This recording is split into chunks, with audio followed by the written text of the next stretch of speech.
masih di dalam hadis-hadis Nabi yang berkaitan dengan doa.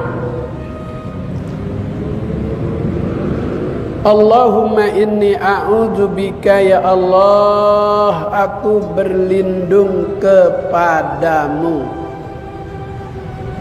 Tempat kita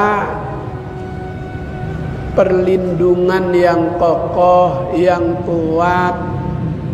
Kalau kita berlindung sama pejabat, jabatannya selesai, sudah tidak kokoh lagi tempat kita berlindung. Jika kita berlindung sama orang kaya, ketika orang kayanya jatuh miskin, nggak bisa lagi kita berlindung. Ini yang kita mintakan perlindungan yang maha kaya, yang maha kuat, yang maha kokoh. Aku berlindung kepadamu min khalilin makirin dari sahabat, dari teman yang suka menipu. Ada nggak teman yang suka menipu? Maka Nabi perintahkan kita umatnya, kalau ada teman yang suka menipu, jangan digauli, jangan ditemani.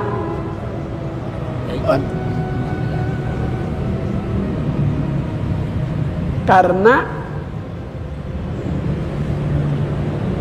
jika kita berteman, bersahabat dengan orang yang suka menipu, kita akan dipengaruhi sifat buruknya itu. Ibarat orang membawa obor, bakal terkena percikan api atau terkena asap dari obor tersebut. Maka kata Nabi, la tashab, janganlah kalian bersahabat illa mu'minan, kecuali dengan orang yang seiman, yang memiliki rasa takut kepada Allah, tidak berani berbuat yang dilarang oleh Allah. Maka kata Nabi, khairun nasi qarni, sebaik-baik manusia adalah orang yang hidup sezaman dengan aku, semasa dengan aku, yang bersahabat dengan Nabi. Dalam perjalanan hijrah dari Mekah ke Madinah, kalau naik bus 7 jam, Nabi naik onta dari Mekah ke Madinah. Kalau naik bus 7 jam dalam kecepatan tinggi. Kalau naik onta berapa hari itu? Mekah, Madinah, Jakarta, Surabaya. Perjalanan yang jauh melelahkan, karena bersahabat dengan Nabi. Sampai di Madinah, itu penduduk Madinah berebut minta rumahnya disinggahi. Tapi kata Nabi, aku akan singgah mengikuti ontakku. Ontaknya berhenti di rumah Ummu Ma'bad, seorang ibu yang sudah tua. Onta tiba-tiba berhenti di situ. Rasulullah begitu ontanya turun, bertanya dengan sang ibu yang namanya Ummu Ma'bad, adakah air yang bisa aku beli? Adakah roti yang bisa aku beli? Saat itu musim kemarau yang berkepanjangan. Kata Ummu Ma'bad, alhamdulillah aku mendapatkan rezeki, kau bisa singgah di rumahku walaupun aku tidak punya apa-apa. Lalu apa yang kau punya? Ya Rasul, karena ini kemarau berkepanjangan, aku biasa punya ternak banyak pada mati. Tinggal beberapa tuh kambing di belakang rumah, kurus-kurus. Kata Rasulullah, hai Ummu Ma'bad, aku minta izin untuk mengusap kambingmu yang kurus. Begitu diusap kambing yang kurus, seketika gemuk. Yang tadinya kurus tidak ada air susunya, itu kambing kembali seperti biasa. Maka tamu-tamu sahabat-sahabat Nabi bisa mendapatkan air susu kambing yang Nabi usap, milik Ummu Ma'bad, bersahabat dengan orang yang Allah jadikan utusan Nabi, memiliki keberkahan. Itu kambing yang kurus, tak ada air susunya, begitu Nabi usap, gemuk, air susunya banyak. Berita itu viral, rame. Rasulullah ada mampir di sana.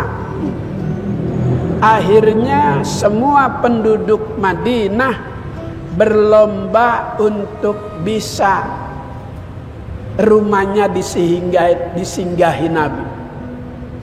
Karena banyak yang minta, akhirnya Rasulullah bilang, nanti aku ikut ontaku berhenti di mana. Ya Rasul, nanti kalau ontamu tidak berhenti, aku dapat apa darimu? Maka Rasulullah membagikan rambutnya. Mau bagi duit nggak punya dirham, mau bagi baju nggak banyak punya baju, tapi rambut Rasulullah banyak. Maka dikasih tuh. Yang paling banyak dapat sahabat Khalid bin Walid, jenderal perang, setiap pertempuran gak pernah kalah, karena dia selalu memegang rambutnya Rasulullah. Rasulullah jalan lagi setelah memberikan rambutnya itu kepada orang yang minta berkah. Mau dikasih baju nggak punya, mau dikasih duit nggak punya, tapi Rasulullah punya rambut. Itu Khalid bin Walid. Dalam setiap pertempuran Allah beri kekuatan karena berkah rambutnya Rasulullah. Itu rambut terus dijadikan warisan kepada sahabat, tabi'in, tabi'in, sampai kepada para imam mujtahid, para imam mazhab. Imam Ahmad bin Hambal, salah satu di antara 4 imam mazhab, ketika dipaksa oleh raja yang zalim, pemimpin saat itu, Imam Ahmad dipaksa untuk memberikan pernyataan kalau Al-Quran itu bukannya wahyu tapi makhluk. Itu Imam Ahmad disuruh ngomong sama raja, Al-Quran itu bukan wahyu tapi makhluk. Ditolak ajakan tersebut oleh Kiai Haji Abdus Somad, oleh Imam Ahmad bin Hambal. Makanya karena dia tidak mau memenuhi permintaan penguasa, dijebloskan ke dalam penjara. Ketika disiksa itu, Imam Ahmad bin Hambal memegang rambutnya Rasulullah. Sekeras apapun itu cambukan, siksaan, tidak dirasakan sakit oleh Imam Ahmad bin Hambal. Disaksikan oleh anaknya Imam Ahmad bin Hambal melihat ayahnya disiksa oleh penguasa. Disuweb. Pokoknya disiksa dah.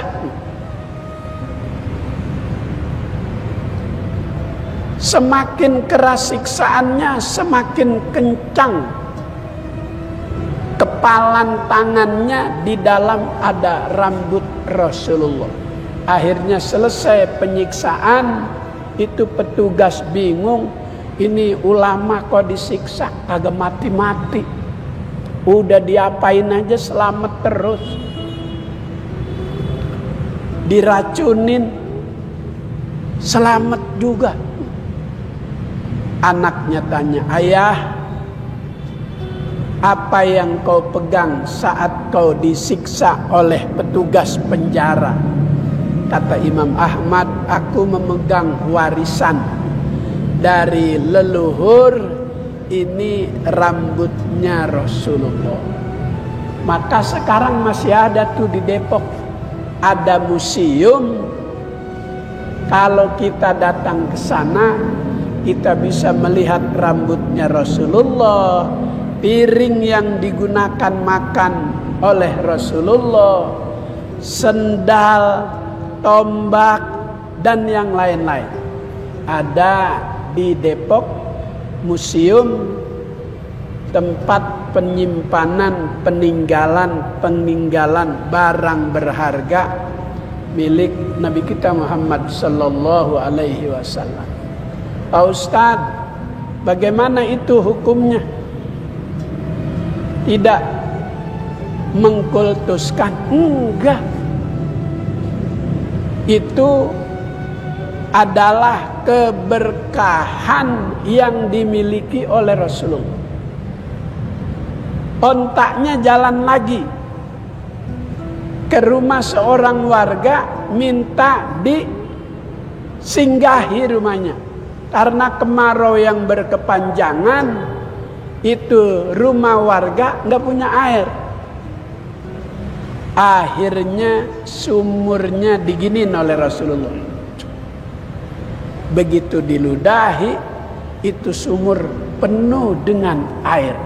Kalau tadi padang pasir, debu semua. Jalan lagi Rasulullah.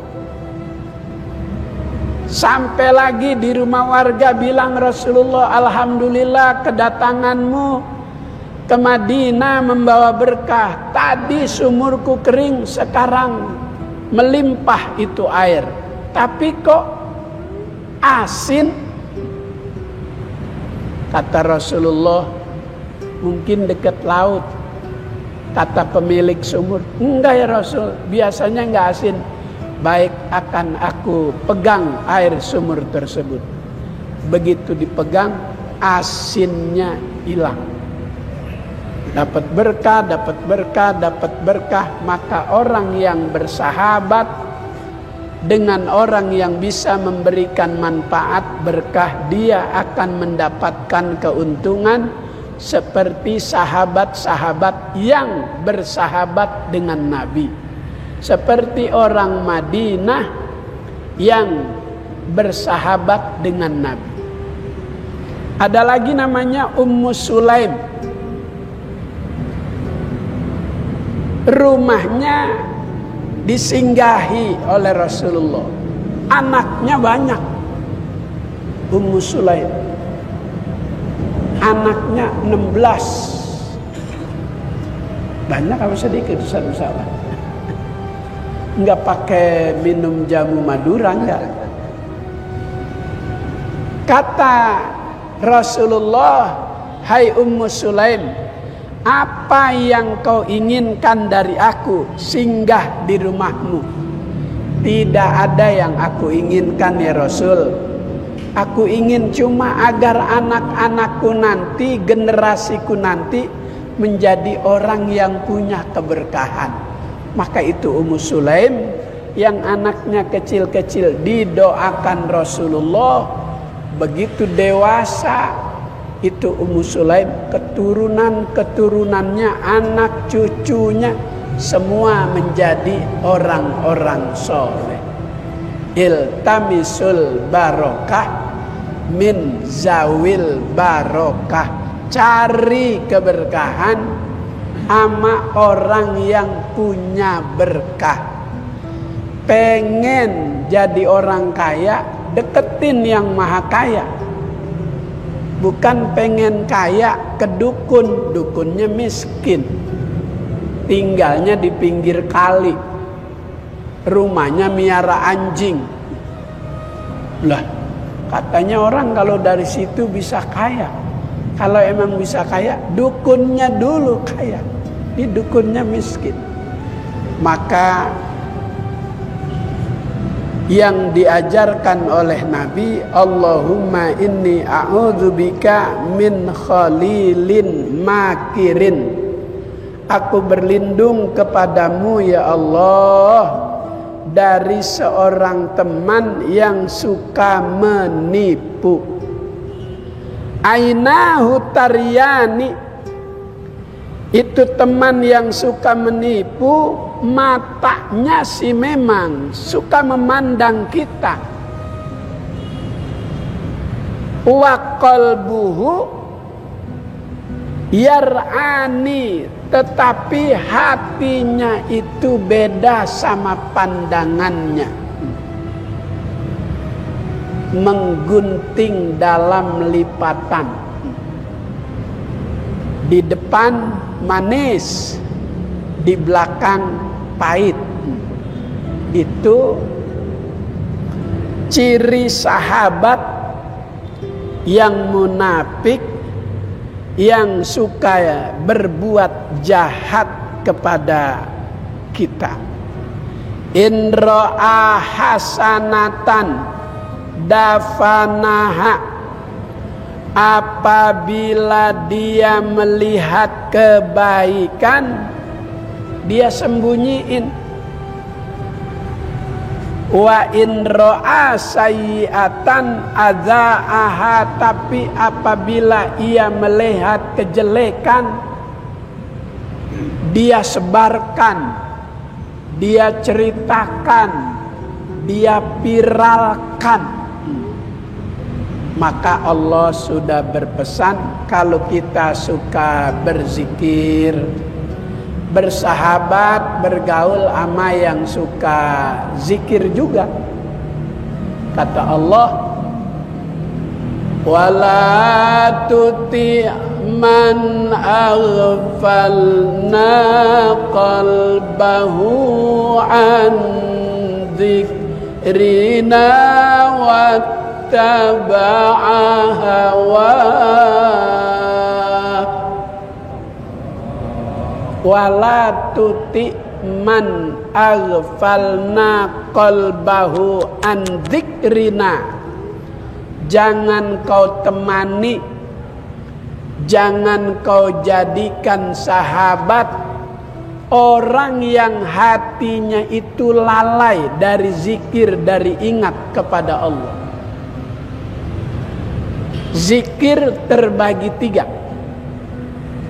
Ada zikir bil lisan, cuman pakai lidah doang, sekedar ucapan saja, sekedar bacaan saja, zikirnya kagak ngepek, tidak menjadi manfaat baginya, karena cuma kamuflase. Zikirnya cuma pengen dilihat orang, didengar orang. Yang kedua, zikir dengan hati. Sudah dengan lisan, dengan hati juga.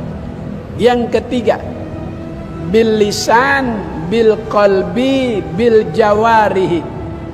Udah pakai lisan, pakai hati, pakai seluruh gerakan tubuh. La ilaha illallah. Ada nggak yang begitu sama? Ada. Ada yang? Ada. Ada yang kapan aja badannya bergerak, nggak pernah putus tuh hatinya dengan Allah, terus berzikir. Mana yang bagus? Semuanya bagus, daripada kagak zikir sama sekali. Zikir yang paling ringan yang setelah sholat tadi dipimpin oleh guru kita Ustaz Musawan, Subhanallah 33, Alhamdulillah 33, Allahu Akbar 33. Kata Nabi, ahabbul kalami ilallah arba'un. Ucapan yang paling Allah Ta'ala suka dari manusia itu 3. Yang pertama, subhanallah. Ringan, mudah, tapi ucapan yang ringan, yang mudah itu bisa memberatkan timbangan. Kalimatani khafifatan alal lisani sakilatani fil mizan. Subhanallah, alhamdulillah, wala ilaha illallah, wallahu akbar.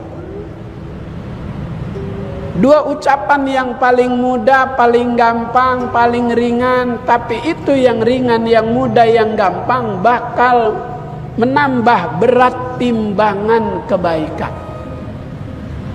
Yaitu kalimat subhanallah, alhamdulillah, Allahu akbar.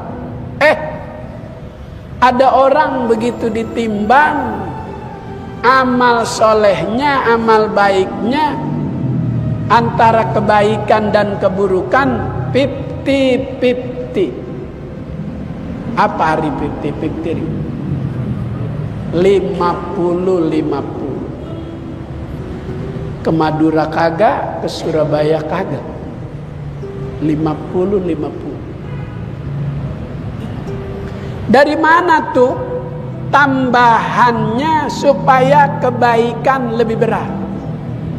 Kata Allah sama malaikat yang bertugas mencatat kebaikan manusia, amal perbuatan sehari-hari, kiraman katibin, malaikat raqib. Ditanya, coba buka lembaran harian ini hambaku yang saat aku timbang beratnya sama. Begitu dibuka lembaran, ternyata ini orang lidahnya sering berzikir. Kata Allah, itu jadikan tambahan kebaikan.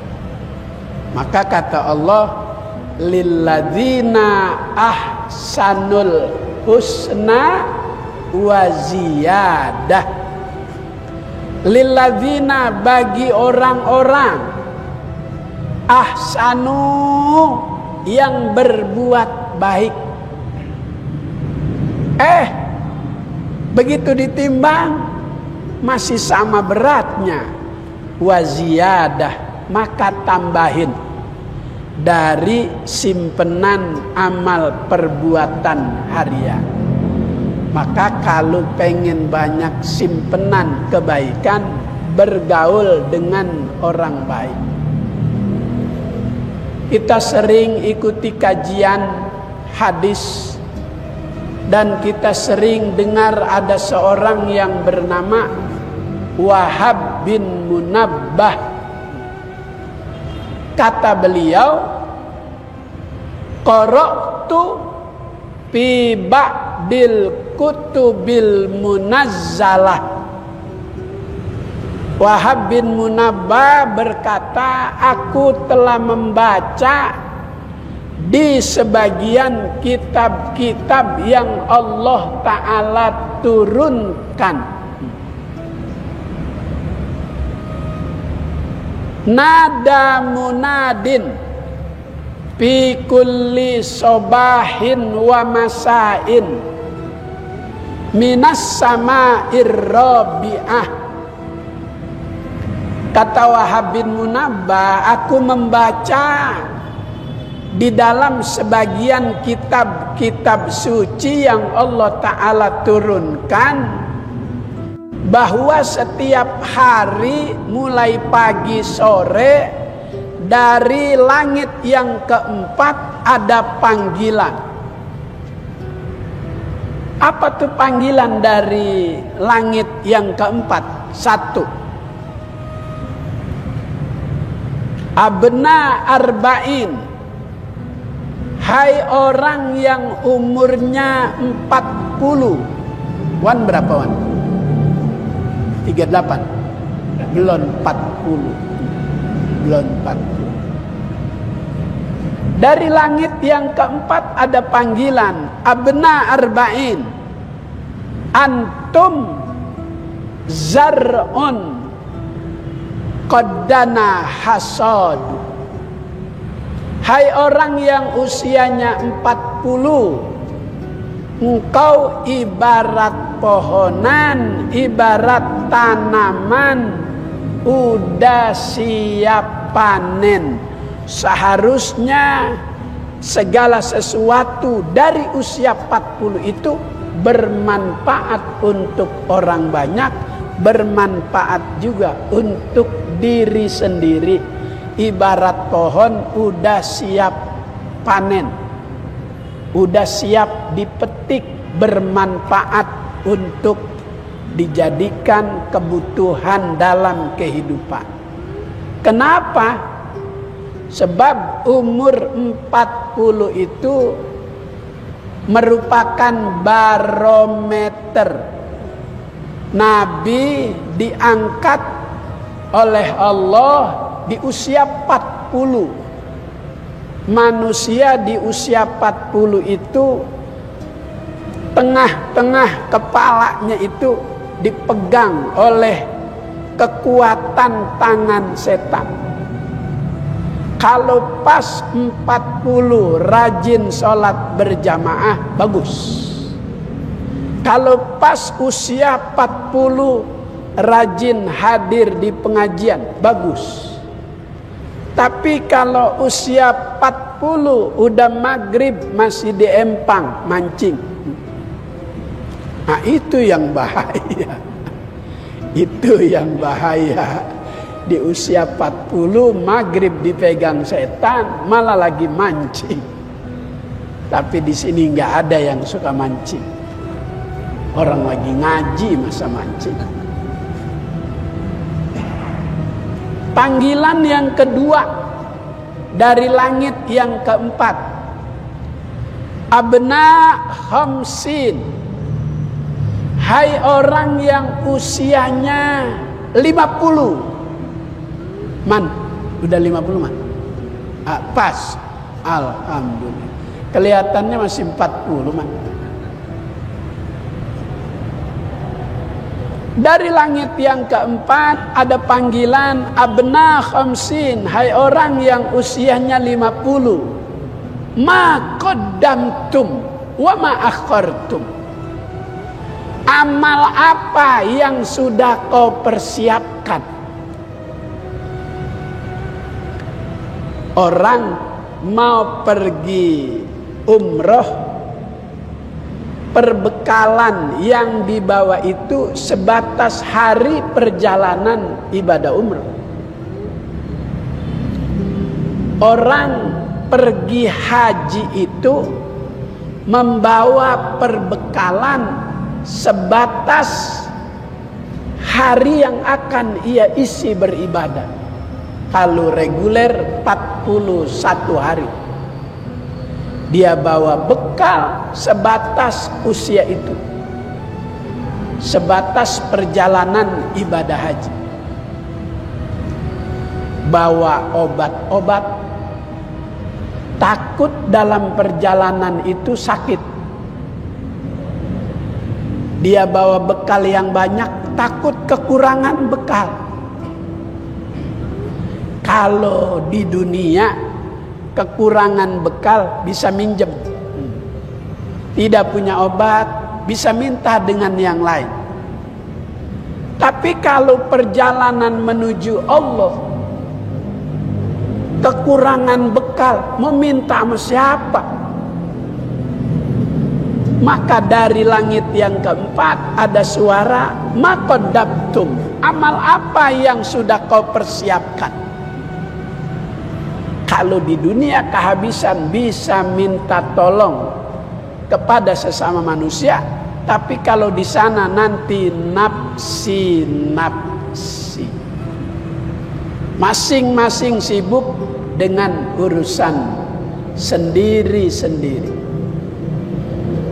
Ustadz Musahwan mau pulang ke Madura naik pesawat.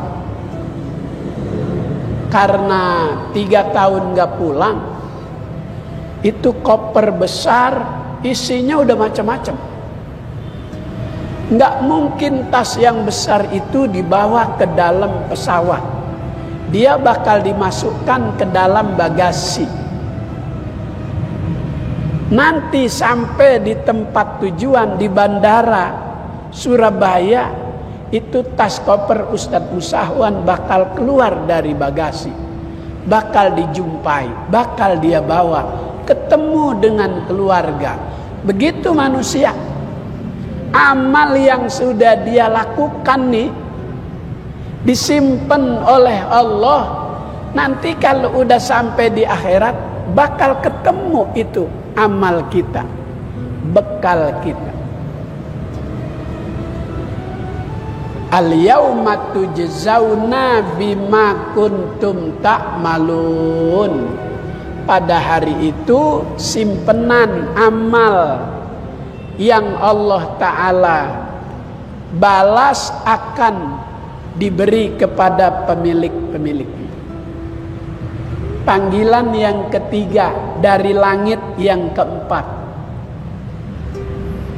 abna sittin, wahai orang yang usianya udah 60. Kalau tadi panggilan buat yang usianya 40, panggilan kedua buat usia yang 50, panggilan ketiga buat usia yang 60. Kalau mobil umur 60 tahun jadi barang antik, mobil antik. Kalau manusia usia 60 bukan antik lagi, udah banyak penyakit. Maka kalau udah usia 60 di panggilan yang ketiga pada langit yang keempat, la uzra lakum, jangan banyak alasan. Ya gua udah tua, usia udah 60. Kalau baca Yasin malam Jumat di An-Nur sama Ustadz Musahwan, gua udah kagak bisa lihat. Emang kemarin waktu ngeliat Quran kemana aja? Maka kalau udah usia 60, la udhra lakum, jangan banyak alasan. Jangan ngingetin dunia. Ingetin tuh barang antik udah tua, dikit lagi disimpan. Mobil tua kan disimpan, barang antik disimpan. Manusia yang udah usia 60 dikit lagi disimpan. Kalau ngikutin umur Nabi, kalau udah 60 3 tahun lagi. Sabu Sawan berapa tahun lagi? Mudah-mudahan panjang umur. Kemarin sahabat beliau Kiai Haji Munib Ahmad, itu beliau adik dari istrinya Kiai Haji Hashim Adnan yang dulu tahun 70 dai nomor 1 yang kalau ceramah punya khas tersendiri, istilah sendiri yang orang bisa kenali beliau. Di setiap ceramahnya beliau selalu bilang cok gali gacok cocok. Nah itu Hashim Adnan punya istri, istrinya itu punya adik. Nah adiknya itu Ustadz Munib Ahmad yang kemarin hari Jumat meninggal dunia dalam perjalanan nganter anak ke pesantren Malang. Dalam perjalanan memang sudah sakit. Istrinya Kiai Munib Ahmad itu sama istri saya sekelas 3 tahun bersahabat, satu kamar, beda tempat tidur di pondok pesantren At-Taqwa Ujung Harapan Bekasi Kiai Nur Ali. Jadi Ustadz Munib dulu di pesantren sono juga, di At-Taqwa juga, putra putri jodoh Allah Ta'ala udah atur, ketemu di situ. Ustadz Munib nikah, yang menikahi Kiai Haji Nur Ali. Petugas KUA cuma mencatat saja. Yang mimpin ijab kabul Kiai Haji Nur Ali. Dulu tuh Ustadz Munib Ahmad. Panggilan yang keempat dari langit yang keempat malam Selasa besok. Mudah-mudahan panjang umur, sehat walafiat. Allahumma rzuqna ilman nafi'a wa amalan mutaqabbala wa fahman zakiyya wa qalban khashi'a. Allahumma inna nas'aluka fahman nabiyyin wa hifzal mursalin wa ilhamal malaikatil muqarrabin. Sallallahu ala sayyidina Muhammad wa ala alihi wa sahbihi wasallam. Walhamdulillahi rabbil alamin. Wassalamualaikum warahmatullahi wabarakatuh.